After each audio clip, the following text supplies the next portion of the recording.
네, 오늘 우리에게 주신 하나님 말씀 이사야 19장 1절로 15절 말씀입니다. 네, 역사의 주관자이신 하나님이라는 제목으로 은혜를 나누겠습니다.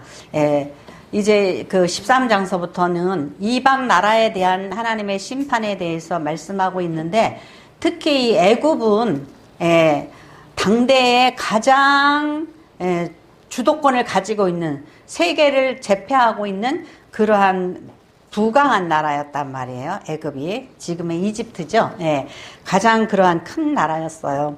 근데 그들이 강하고 부요함으로 인하여서 그들이 정말 세계를 리더할 수 있는, 그러한 존경받을 수 있는 그러한 나라가 됐느냐가 아니고, 그들은 상당히 교만했다라는 거죠. 교만했어요. 그리고 더욱이 우상 숭배로 인하여서 하나님을 떠난, 아주 멀리 떠난 그러한 나라였어요. 그래서 이 하나님께서 특히 이 애굽에 대해서 경고를 내리셔요. 1절의 말씀에 보면은 뭐라 그러냐면은 그 후반절에 우상들이 그 앞에서 떨겠고 애굽인의 마음이 그 속에서 녹으리로다 그랬어요. 하나님의 심판이 임한다 그러니까 뭐가 떨어요? 애굽의 우상들이 그 앞에서 떤다 그랬어요. 그러니까 우상 숭배가 결국은 이들이 심판받아야 될 가장 큰 죄악이었어요. 왜 그러죠? 우상이 무슨 문제가 있냐 이거죠. 우상은 일단은 살아계신 하나님을 부인하고 비윤리, 그 다음에 거짓으로 짜여진 그러한 무속인들의 그 악하고 탐욕스러운 그런 것들이 그들의 신앙을 통해서 드러나잖아요. 그러니까는 그 어떤 사람이 인도를 갔다 오고 나서 그런 얘기를 하더라고. 저 나라는 희망이 없대요. 그래서 왜요? 그랬더니 너무나 그 치졸한 그러한 우상숭배, 막 인더스강에서 막 더러운 그 가운데서 막 이런 그 어떤 행사들을 하면서 이렇게 또 날마다의 삶 속에서 하는 거 보면 너무너무 유치하고 더럽다고 그래요.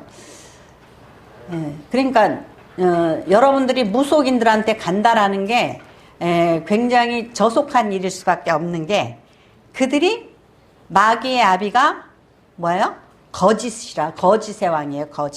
거짓말하고 탐욕스럽고 음란하고. 그러니까 어떤 사람이 만일에 우상에 사로잡혀서 무속인이 됐다 그러면 일단은 뭐가 망가지냐면 부부 관계가 망가진다 그래요.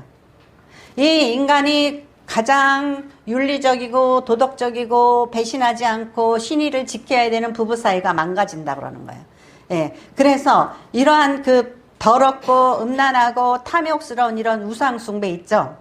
그래서 여러분들 그거 생각해 보세요. 장희빈이 자기가 사는 그 처소에서 한쪽 구덩이에 무당을 들여다가 뭐예요? 중전을 막 그 저주하잖아요. 그 저주 속에는 자기 탐욕이 들어 있는 거예요. 자기 탐욕, 권세, 그런 탐욕, 시기, 질투 이런 거잖아요. 거기에 무슨 선이 있고, 거기에 무슨 축복이 있고, 사랑이 있고, 무슨 뭐가 윤리, 도덕이 있겠어요. 그러니까 오직 나를 위하여서 그렇게 그 무속을 행하잖아요. 그러니까 이러한 애굽이 이 우상 숭배가 아주 성행했던 그러한 나라예요. 그래서 2절 보니까 내가 애굽인을 격동하여 애굽을 치리니 그들이 각기 형제를 치며 각기 이웃을 칠 것이요 성읍이 성읍을 치며 나라가 나라를 칠 것이며 애굽인의 정신이 그 속에서 쇠약할 것이요 그 계획을 내가 깨뜨리리니 그들이 우상과 마술사와 신접한 자의 요술객에게 물으리로다. 내가 애굽인을 잔인한 주인의 손에 붙이리니 포악한 왕이 그들을 다스리리라. 주 만군의 여호와의 말씀이니라. 그러니까 아까도 제가 말씀드렸잖아요. 뭐냐면은 우상 숭배, 사단의 영이 임하면 부부가 사이좋고 화평한 가정을 이루는 것에 뭐가 돼요? 방해를 받게 되겠죠. 그러니까 서로 사랑해야 될 사람들끼리 서로 싸우고 형제들끼리 이간질하고 치고받고 예, 그러는 거예요. 그러니까 우리나라가 일본에 먹히기 전에 무슨 일이 있었어요? 예, 정쟁이 일어나서 큰 예? 이 서로 이 정치인들이 막 싸웠단 말이죠. 예. 그러니까 이 애굽이 망하려면은 무슨 일이 일어나냔 말이죠. 그냥 서로 이 싸우고 치고받고 그게 뭐라 그래? 각기 형제를 치며 각기 이웃을 칠 것이요. 성읍이 성읍을 치며 나라가 나라를 칠 것이며. 예. 애굽인의 정신이 그 속에서 쇠약할 것이요. 그 계획을 내가 깨뜨리리니 그들이 누구한테 가요?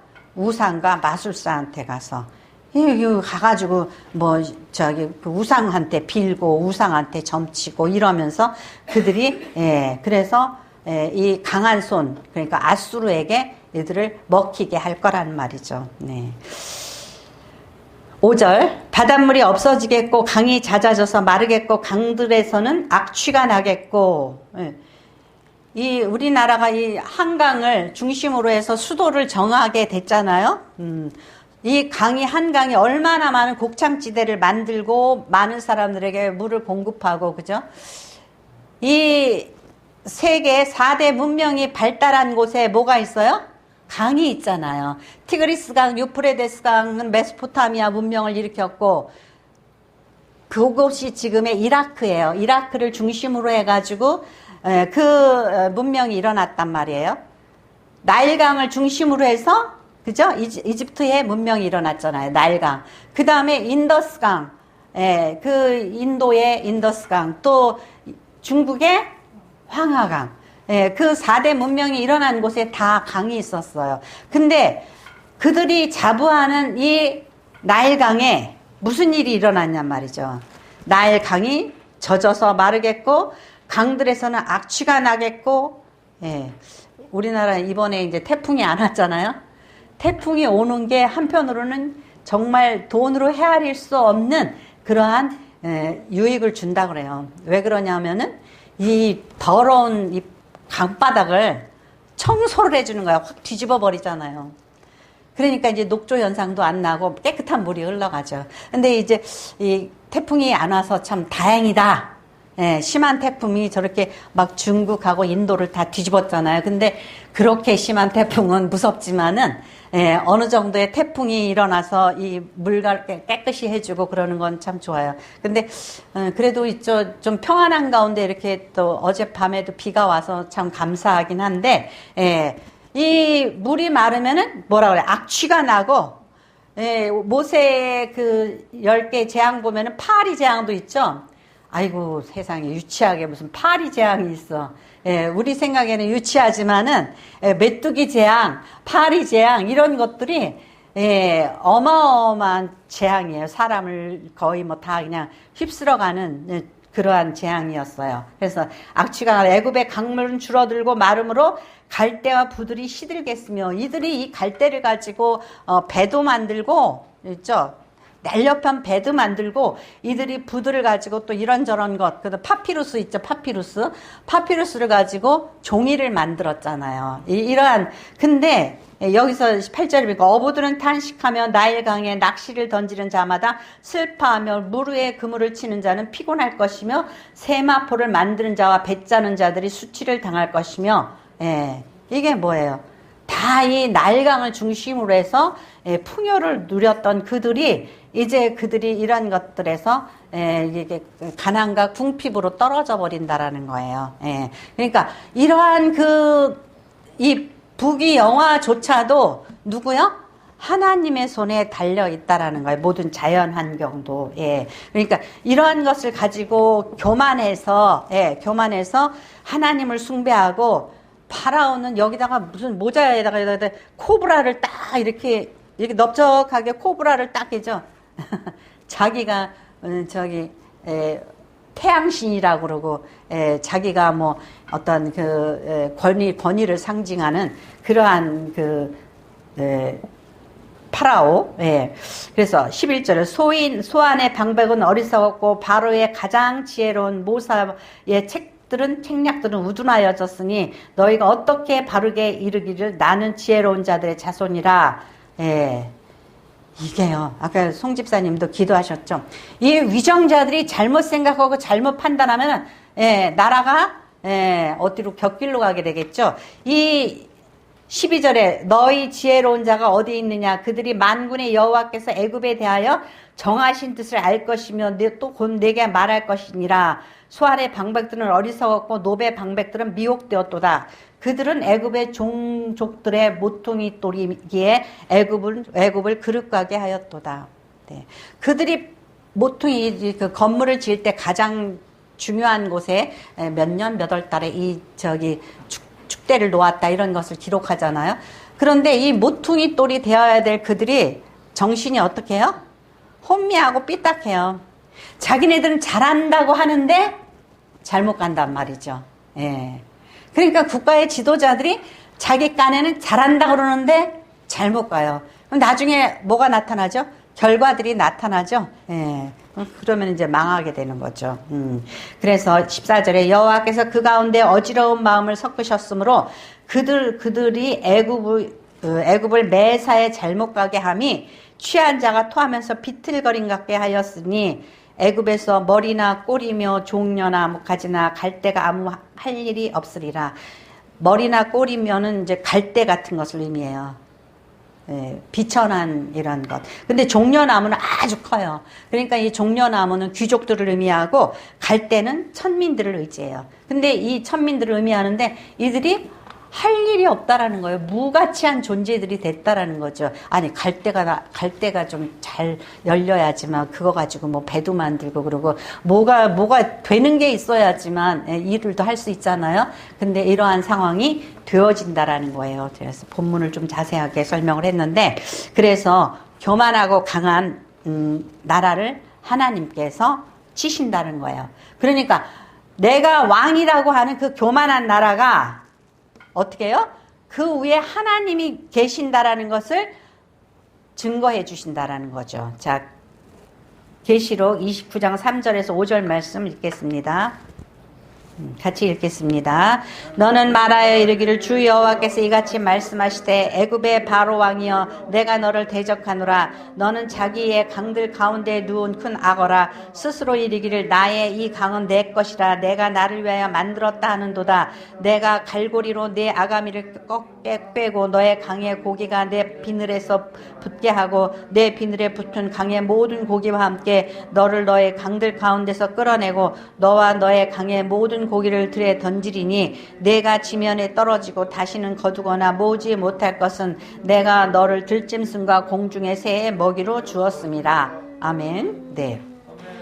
이 무엇으로 비유하죠? 애굽의 파라오나 이러한 그 귀족들을 마치 강에 누운 악어와 같다라는 거죠. 그래가지고 뭐라 그래요? 큰 악어가 스스로 이르기를 나의 이 강은 내 것이라 내가 만들었다. 예. 옛날에 왕들이 권력을 잡고서 마치 이 나라가 자기를 위하여 있는 것처럼 그래서 모든 백성들을 희생시키고 모든 그 재화를 자기 자신을 위해서 자기의 영화를 위해서 먹고 마시고 쓰고 두르고 높이고 이런 것에 사용했다라는 거죠. 그러니까 이러한 그 잘못된 사고 방식을 가지고 있는 이들을 하나님께서 치시겠다라는 거예요. 그러니까 그 국가의 위정자리 잘못되면 어떻게 돼요? 옛날에 그 필리핀의 마르코스 대통령 부인 이벨다가 저기 지하에 보니까는 3,000켤레야 신발이 3,000켤레. 근데 어떻게 해요? 또 그 아들을 또 불러들였어. 지금. 참, 그죠. 잊어버려요. 사람들이 잊어버려요. 그러니까 이 위정자들이 이 정말 나라를 위해서 희생하고, 정말 이 나라를 위해서 내가 쓰임을 받아야 돼야겠다가 아니라 이 나라가 지금 이 권세가 나를 위해서 있다 생각하면은 그 나라는 이제 망조가 드는 거죠. 그래서 하나님께서 이렇게 애굽의 교만한 자들을 하나님께서 치신다는 거예요. 예, 치신다는 거예요. 예, 그래서 지금 뛰어났던 이들이, 지혜로운 이들이, 생각해 보세요. 이들이 그 피라미드를 쌓았잖아요. 근데 지금도 그 신비를 밝혀내지를 못해요. 왜 그러냐면은 그 피라미드 쌓은 이 벽돌 하나가 막 2톤씩 나간대요. 그러면 이걸 어떻게 갖다가 이렇게 쌓아 올렸냔 말이죠. 근데 또 더 놀라운 것은 검사를 해보면은 이 돌덩어리가 애굽의 각지에서 온 거예요. 예. 어떻게 실어다 나르고 어떻게 쌓아 올렸는지를 알 수가 없는 거죠. 그러니까 거기다 진흙이나 뭐 소금이나 이런 거를 갖다가 막 갖다가 이렇게 싸가지고 거기다 올려놓은 다음에 나중에 이제 뭐 비가 오거나 나일강이 넘치면 소금이나 진흙은 다 흘러내려가잖아요. 그렇게 해서 그거를 쌓아 올렸는지 아무튼 수수께끼예요. 그리고 그 각도라든지 이런 것들이 너무나 놀라워요. 그들이 미이라를 어떻게 저렇게 썩지 않고 왜 저렇게 3,000년이 지나도록 저렇게 잘 보존했는지 그들의 의학 기술도 참 대단한 거고 뭐 여러 가지가 있어요. 파피루스를 만든 그들의 공법이라든지 그런 것들이 참 신기미묘하죠. 근데 여기에 주어진 이 말씀이 이 애굽이 이때 망하고 많은 그러한 말씀이냐 하면은 어떻게 보면은 우상 숭배로 인하여서 이들이 지금 망한 거거든요. 예. 그런데 오늘날까지도 그 문명의 발상지인 애굽이 뛰어나지가 못하잖아요. 관광객이 가면 막 거짓대들이 막 들러붙어가지고 막 힘들게 하잖아요. 예. 그러니까 그 우상 숭배로 이랬던 이들은 그래도 하나님에 대한 여호와 하나님에 대한 소식을 모세로부터 그 출애굽할 때부터 들었어요. 근데 이들에게는 전혀 복음이 전해지지 못했다는 말이죠. 이들에게 있어서 인간의 지식과 인간의 그런 것들이 정말 자기네들을 위대하게 만든다고 생각을 했던 거죠. 오늘날 미국이 트럼프가 위대하게 만들고 싶다고 위대해져요? 예. 그런 건 아니에요. 애굽처럼 우리가 모아서 우리가 강해지자고 한다고 강해지는 건 아니죠. 첨단 과학기술이 미국에서 이렇게 좀 개발되어지고 발전되어지고, 그들이 그런 어떤 경제적인 주도권을 갖게 되니까, 예. 그들이 정말 하나님께서 그들에게 공급해 주실 때 그들이 커지는 거지, 예. 저 멕시코에 그냥 담장을 쌓고 니네들 못 들어와. 그리고 우리만이, 나만이. 예. 미국 사람들만 잘 살게 해야 돼요. 거기 미국 사람이 어디 있어요, 사실. 세계 오합지졸 모든 민족들이 다 모여드는 거잖아요. 그죠? 나누고 흩어질 때에, 예, 그것이 진정 위대한 미국이 되는데, 지금 이제 어떻게 될지 모르죠. 예, 미국이. 예, 근데 우리가 이 애굽을 보면은 지금 마찬가지예요. 예. 하나님께서 아수르가 그 티그리스강, 유프라데스강, 그 메소포타미아 문명이 발전한 곳이란 말이에요.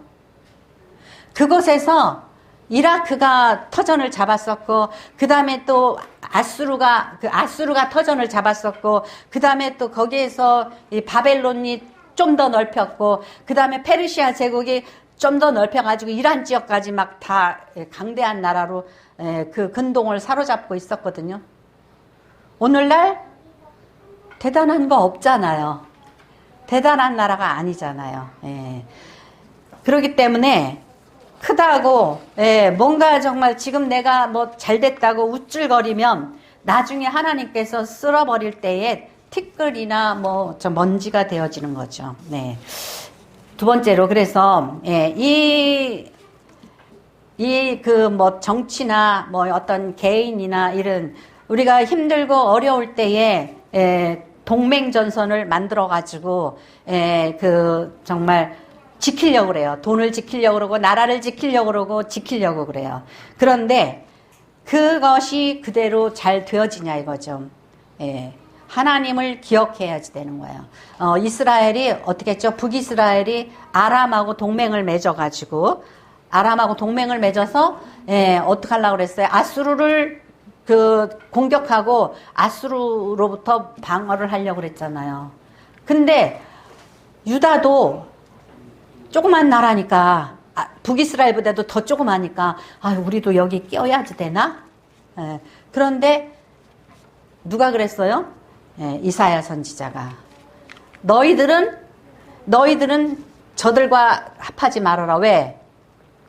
임마누엘의 하나님이 이스라엘과 아람의 공격으로부터 너희를 지켜줄 것이고 아수르의 공격으로부터도 너희를 지켜줄 것이다. 그러니까 참 황당하죠. 아니 어떻게 이 조그만 나라를 하나님이 지켜주고 어떻게 지켜주냔 말이죠.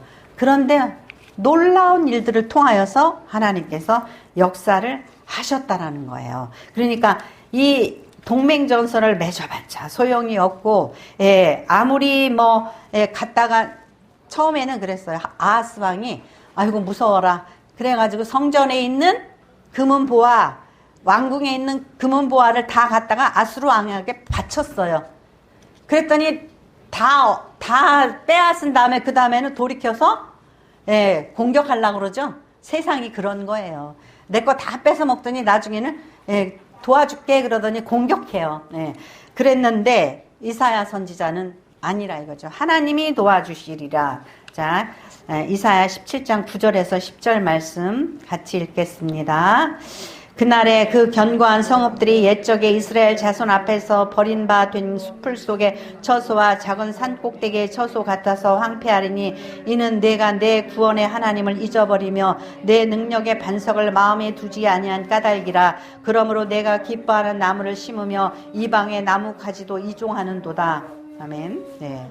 그러니까 이거 북이스라엘이 이렇게 이제 인간의 힘으로 이방의 나라들의 공격을 방어하고 뭔가 좀 잘 살아보려고 했는데 그렇게 되지 않고 결국은 수풀이 된다 말이죠. 풀숲처럼 그렇게 된단 말이에요.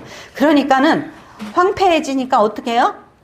아하스 왕이 했듯이 가서 다메스커스 가보니까 와, 제가 옛날에 덕수궁에 갔더니 이제 국사 책에서 이렇게 보면은 석조 건물이니까 되게 멋있어서 덕수궁 가면 되게 멋있는 줄 알았더니 제가 가니까 진짜 조그마죠.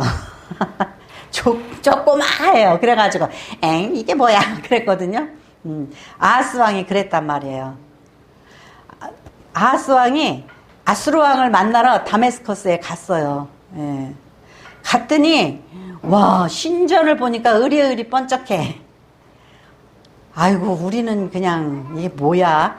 그래가지고 그냥 거기서 다 식양을 그려가지고 이거 빨리 저기 예루살렘 성전에 보내가지고 우리도 이것처럼 이렇게 해라 막 이랬잖아요. 그랬단 말이에요. 그게 어디에서? 하나님의 뜻에서 벗어나는 거예요. 그러니까 그런 것처럼 우리가 하나님이 주신 명령으로 조그마면 조그만 대로, 크면 큰 대로, 귀하면 귀한 대로, 이렇게 처하면 처한 대로 우리가 나 자신의 쓰임 있죠. 그 쓰임도 그런 거예요. 그러니까는 그런 것에 하나님이 지금 나한테 원하시는 게 뭔가 그거에서 최선을 다해야지 되거든요. 근데 저기 보고서 와, 저기 멋있네, 나도 저기처럼 해야지. 그러면 어떻게 돼요? 무슨 새가 못 따라가다가 가지랭이 찢어진다 그러죠. 자기의 보폭에 맞게, 자기의 쓰임에 맞게 그렇게 헌신하고 봉사하고 그렇게 섬기고 하나님의 말씀에 순종해야지 돼요. 그런데 아하스 왕은 이렇게 하다가 결국은 뭐예요? 다 뺏긴 거예요. 그래서 하나님을 섬기는데 우리가 있죠, 겸비해야지 된다는 거예요. 이 무력해진 이 애굽의 그 귀족들과 왕과 이들이 자기네들이 우리는 옛날에 이런 그릇이 아니었어. 우리는 이 얼마나 우리가 대단했는데 그러면 뭐 하냔 말이죠. 이제 하나님께서 쓸어버리니까 쓸 데가 없어지는 거예요. 그럼 우리가 이제 내가 옛날에 젊었을 때는 이랬는데, 내가 옛날에 뭐 이랬을 때 내가 이랬는데, 그런 얘기 하지 말고 우리 어떻게 해야 돼요? 지금 우리가 할 수 있는 일에 있어서 최선을 다해야지 돼요. 근데 굉장히 심리학자들이나 뭐 그 상담하는 사람들 있잖아요.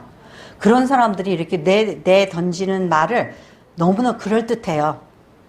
아이고 손주 새끼 봐주지 마세요. 맞는 얘기 같죠. 절대 이렇게 하지 마세요. 저렇게 하지 마세요. 아이고 자식 새끼 도와주지 마세요. 또 뭐 하세요? 막 이러면서 막 얘기를 해요. 근데 가만히 들어보면은요, 만든 것 같은데 아니에요. 왜 그러죠? 우리가 나이가 먹어서 내 손주를 봐주고 내가 할 수 있는 일을 하고 그게 뭐 잘못됐어요? 근데 이기적으로 살아라, 이기적으로 살아라 계속 이렇게 세미나니 뭐 강사들이니 이런 심리학자들이 막 설명을 해요. 맞는 것 같은데 맞지 않는 일이에요. 내가 할 수 있는 일에 최선을 다하는 거 있죠? 그게 복 있는 거예요. 예. 우리 저기 키르기스탄에 선교하시는 우리 남궁 선교사님 있죠? 예. 지금 이제 70 몇 살이에요? 76살인가 몇 살이에요? 그런데 못 사는 그 마을 사람들 있잖아요. 이런 사람들에서 한국 음식을 만들어가지고 그냥 틈만 나면은 잔치를 해주고 막 그래요. 관절염으로 질질 끌고 다니던 몸이 너무너무 건강해진 거예요. 예. 그러니까 우리가 내가 쓰임받을 수 있는 모든 일에 있어서 감사함으로 해야지 된단 말이죠. 예. 감사함으로 하면은 그것이 복이 되는 거예요. 아, 우리 손자, 손녀, 또 뭐, 아니, 우리 뭐 아들, 딸들한테 김치를 담아준다. 그게 왜 나빠요? 하지 말라고 그러고, 뭐 하지 말라고 막 이래요. 가정의 전통, 엄마의 음식 솜씨, 이거를 물려주는 거예요. 전해주는 거예요. 건강을 지켜주는 거예요. 그게 뭐가 나빠요? 근데 막 그런 거 가지고 막 욕해요. 아, 그러지 말라고. 지네가 해먹게 내버려 두라고. 아이, 그것도 배워야지 해먹죠. 그죠? 배워야 해먹죠. 아무것도 할 줄도 모르는데 해라 그러면 돼요? 그러니까는 그런 무조건 되고 모든 경우와 환경과 모든 형편에 따라서 하는 거거든요. 예, 그러니까 우리가 늙어 죽도록 일하고, 예, 쓰임 받는 게 그게 복이에요. 예, 그러니까는 큰 그릇이든지 작은 그릇이든지 지금 쓰임 받는 거 있죠. 그게 감사한 거예요. 그런데 그걸 갖다가 그냥 막 이렇게 좀 잘못 말하는 그런 경우도 많이 있더라고요. 그러니까 우리가 새겨들어야 돼요. 새겨들어야 돼요. 우리 하나님께서 우리에게 주신 그 복을 잊어버리지 말고, 아, 나는 내가 김치를 잘하니까 나는 김치를 잘해서 우리 자식들한테 주겠다. 좋은 거예요. 예, 좋은 거예요. 그러니까 내가 지금 할 수 있는 그 일에 감사하고 계속해야지 돼요. 안 하면 어떻게 해요? 죽을 때가 된 거죠. 그죠? 그러니까 계속해야지 되는 거예요. 네. 세 번째로 세상 물결을 거역한 히스기야 왕. 예, 세상 물결을 거역한 히스기야 왕. 이 히스기야 왕은요, 다른 왕들은 막 무서워서 떨었어요.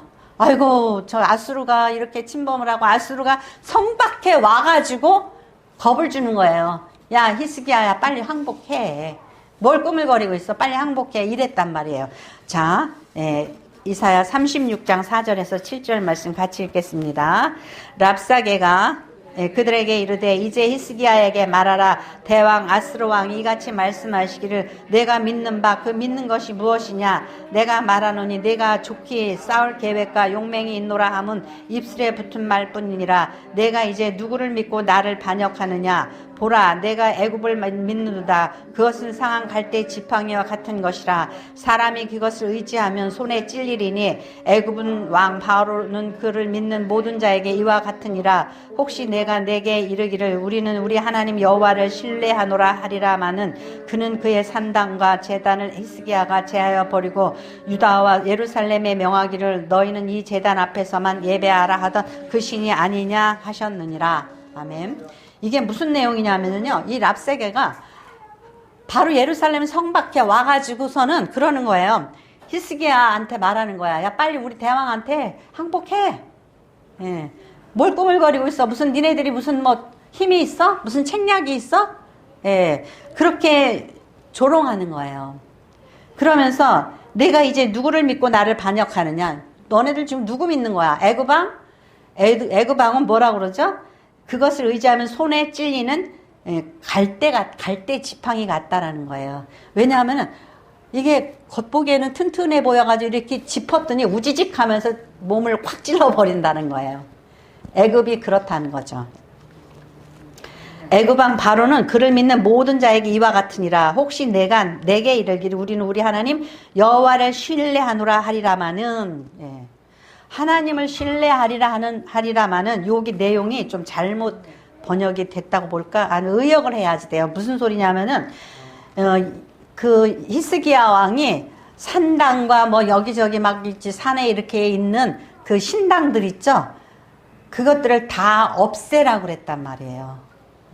그러니까는, 그리고 어떻게 오직 예루살렘 성전에 와서만, 거기가 하나님이 임재하는 곳이니까 거기 와서만 예배를 드려라 그랬다라는 거예요. 근데 이들은 이 유일신 여호와 하나님 신앙을 잘 모르니까, 너가 히스기야가 제하여 버리고 유다와 예루살렘에 명하기를 너희는 이 제단 앞에서만 예배하라 하던 그 신이 아니라 하셨느니라. 너희가 그 여호와 하나님, 예.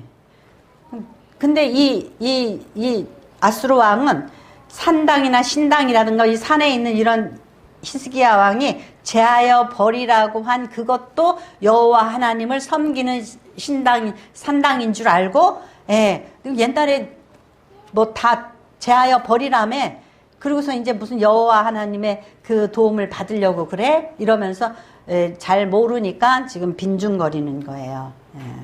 근데 이렇게 랍사게를 통해서 아수르 왕이 이렇게 조롱하는 글을 보냈단 말이죠. 그러니까는 히스기야 왕이 어떻게 했죠? 편지를 가지고 하나님의 제단에 올라가서, 하나님, 세상 왕이 이렇게 하나님을 조롱하고 있습니다. 도와주세요. 그러면서 그 하나님을 사랑하고 하나님을 높이고 싶은데 하나님을 조롱하는 글을 보냈잖아요. 그러니까 이 히스기야 왕은 하나님 제단에 올라가서 이 편지를 펼쳐놓고 하나님께 기도를 했단 말이에요. 그랬더니 다음날 일어나 보니까 조용해, 예루살렘 성밖이. 왜 그러나 했더니 어떻게 돼서 자기네들끼리 싸워가지고 18만 명이 다 쓰러져 죽고 난리가 난 거예요. 그래가지고 그들도 이제 물러가 버린 거예요. 서프라이즈하게. 예, 하나님의 일이 이렇게 서프라이즈하게 놀랍게 일어난 거예요. 예, 그렇기 때문에 우리가 때때로는 그래요. 절망적이다. 어떻게 살아갈 수가 없다. 그렇지만은 우리는 하나님이 하신다라는 거 항상 믿어야지 돼요. 그리고 마음의 평안을 갖고, 하나님께서는 어떻게 해요? 요란하고 시끄럽게가 아니에요. 그 통장에 있는 뭐 돈이 어떻게 잘못될 수 있지만은 하나님을 믿는 그 믿음은 잘못되지 않는다라는 걸 믿으셔야 돼요. 그것에 시험에 걸려 넘어지지 말으셔야 돼요. 왜 이렇게 힘든데 왜 아직도 하나님이 나를 안 도와주시나. 언제까지? 죽을 때까지 기다려야 돼요. 왜? 천국이, 내가 죽고 천국이 내 앞에 있느냐 아니면 지옥이 있느냐, 그거는 죽어봐야 아는 거예요. 바울 사도나 베드로나 많은 신앙인들이 삶을 살 때 너무나 힘들고 박해받고 어려운 일들을 당했어요. 아니 왜 바울 사도가 그렇게 힘든데, 바울 사도를 막 죽이는데, 아니 왜 하나님은 역사하시지 않나. 예수님이 십자가에 달려서 저렇게 처참하게 고통을 당하는데 아니 하나님은 왜 그냥 가만히 계시나. 우리가 그것을 생각해야지 돼요. 그러니까 죽음 이후가 중요한 거지, 지금 살아있는 동안에 응답해 주세요. 그럼 우리 뭐 달라고 그러는 거예요? 돈 달라고 그러는 거고, 뭐 달라고, 평안케 해달라고 그러고, 뭐 달라고 그러고, 막 그런 거 세상 거를 통해서 우리는 더욱더 우리의 생명이 연장받고, 뭐 이 세상에서 누리고 평안하고 높아지고, 이걸 원하는 거잖아요. 근데 하나님께서는 우리가 죽음 이후에 영생을 얻느냐 못 얻느냐, 천국에 소망이 있느냐 없느냐, 예, 그거를 시험하신단 말이에요. 그렇기 때문에 세상 것 때문에 목숨 걸고 세상 것 때문에 억울해하고 세상 것 때문에 두려워하지 마셔야 돼요. 네. 자, 우리 시편 146편 읽고 말씀을 마치겠습니다. 시편 146편 1절로 7절입니다. 시편 146편 1절입니다. 할렐루야. 내 영혼아 여호와를 찬양하라. 나의 생전에 여호와를 찬양하며 나의 평생에 내 하나님을 찬송하리로다. 귀인들을 의지하지 말며 도울림이 없는 인생도 의지하지 말지니 그의 호흡이 끊어지면 흙으로 돌아가서 그날에 그의 생각이 소멸하리로다. 야곱의 하나님을 자기의 도움으로 삼으며 여호와 자기 하나님에게 자기 소망을 두는 자는 복이 있도다. 여호와는 천지와 바다와 그 중에 만물을 지으시며 영원히 진실하심을 지키시며 억눌린 사람들을 위해 정의로 심판하시며 줄인 자들에게 먹을 것을 주시는 이시로다. 여호와께서는 갇힌 자들에게 자유를 주시는도다. 아멘. 네. 오늘날 역사를 주관하는 것은 미국이나 소련이나 러시아라 그러죠. 러시아나 중국이 아니에요. 그들은 아수르나 야곱이나 그 애굽이나 바벨론처럼 하나님께 쓰임을 받는 그런 막대기에 지나지 않는다라는 거예요. 우리는 하나님을 의지하는 저와 여러분이 되시기를 축원합니다. 기도하겠습니다. 하나님